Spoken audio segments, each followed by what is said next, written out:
Yeah, mommy brain. Dude, mommy brain is so real. Yeah, it's real. Okay. I literally will put a thought down in my head and it's gone when I go back for it. Like, I'm like, wait, what was I just thinking about for an hour? Like, It's gotten better crazy. for me, but the first year afterward, I was so, like, I thought I was just going to be stupid forever. Wow. Like, I was finishing the book when I'd had Sly, and I was like 3 months postpartum, and I was like trying to find words, and there would just, nothing would come up, and I was like, I'm gonna kill myself. Like, I actually don't know who I am anymore. I like don't have vocabulary. I don't know how to communicate. Oh my gosh. Yeah. I can totally relate to that. Yeah. And actually, now that I'm in my process of writing the book now, I was thinking, like, how do women do this when they have children? Like, this is impossible. And then I thought of you, and I was like, well, she fucking did it, so I'm gonna fucking do it. So thank you.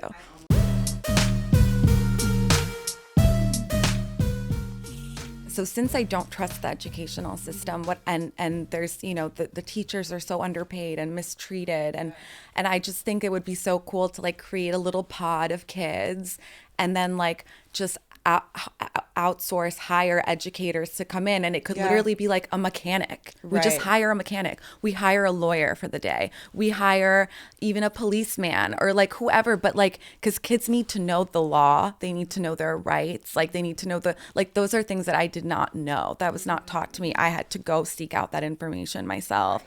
I just really want more, and I feel like there's a lot of room for development in the educational sphere. Yeah. And, you know, I would love for Valentino to learn farming and how to plant and grow things, and, you know, how to take the leaf off one You're like plant prepping for the apocalypse. Yeah. You're like, when the world ends, I'm Valentino's ready. going to know what the fuck I'm is ready. up. Yeah. I mean, it's here. Because he needs to learn actually useful life skills. And, you know, the world is going in a scary place right now.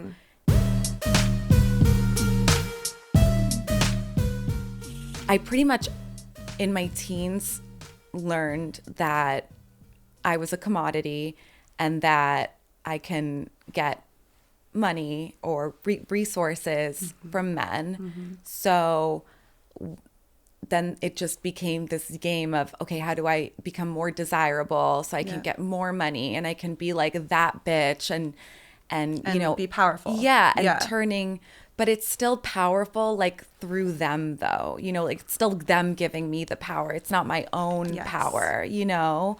So it's I mean, it's a humiliating kind of position to be in, or humbling rather. Yeah, like especially when you're not in it anymore and you look back and you're like, oh my God, you know, I can't believe. You feel sick while it's happening, right? You're like, you feel special. I disassociate. Yeah, I'm really good at just, I'm out. Like, oh yeah, no. I didn't even realize I did that until I wrote the book, and I was like, oh, holy shit, I've been disassociating like through my whole 20s.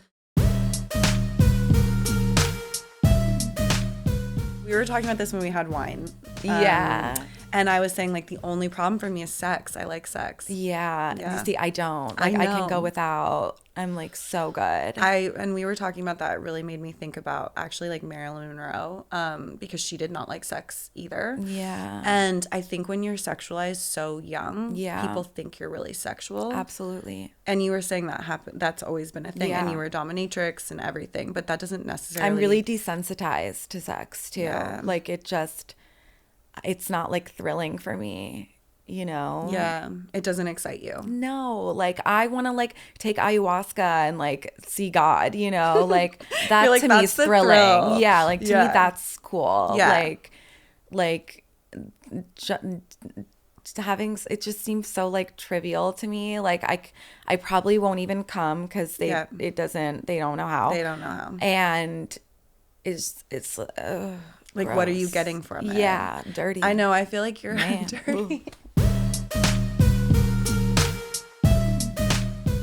Masculinity is so limiting, and it does make me sad. There's actually this Bell Hooks book that I will get you a copy of. I'll order it, send it, and make it to Valentino. But it's called The Will to Change Men, Masculinity, and Love. And it's so good because her whole argument, which like pissed a lot of feminists off, was like sexism's bad for everyone. Like patriarchy is bad for everyone. And like men not being able to express themselves. And like men are in their flop era. I'm actually doing a show episode about it. it's crazy. Like they're living with their parents way longer. They don't have close relationships. The suicide rate is up. Like they're not making as much money. They're not graduating like school. They're failing. Even like programs that are meant to incentivize young kids, like girls do really well in those programs and little boys don't, which is so, I mean, obviously as a mom to a son, it makes me really sad and scared. And I'm like, yeah, obviously fucking sexism is terrible for women. Like, you and I know that personally, you know, we've seen it, but also it's really bad for guys. Yeah.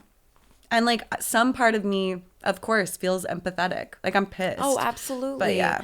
I mean, how can you not, you know, because at the end of the day, like we're all just people. And it's like, yeah, I say I hate men, but that's not true. You know, I don't actually hate men. I hate the patriarchy and I hate what it's done to men. Yes. But you know, obviously there are really amazing, wonderful men out there. I've just yet to meet one. That's all.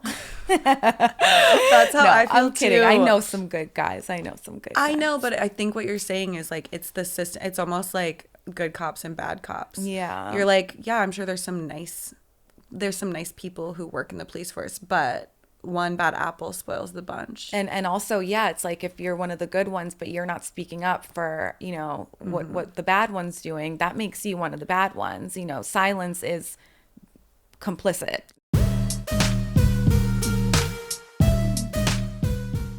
I kind of like always loved music and yeah, we're definitely gonna write a song together. Yo, I'm ready to drop a track. I know. I could also just imagine you performing, like performance art being your thing. It would be all about the performance. When you said rock star, I was like, yeah, obviously I can picture you writing songs, but I can picture you on stage, like performing music more than anything. I'll be in the back with the like tambourine. I'm like, I'm here. I see a tambourine for you. I'm down. That.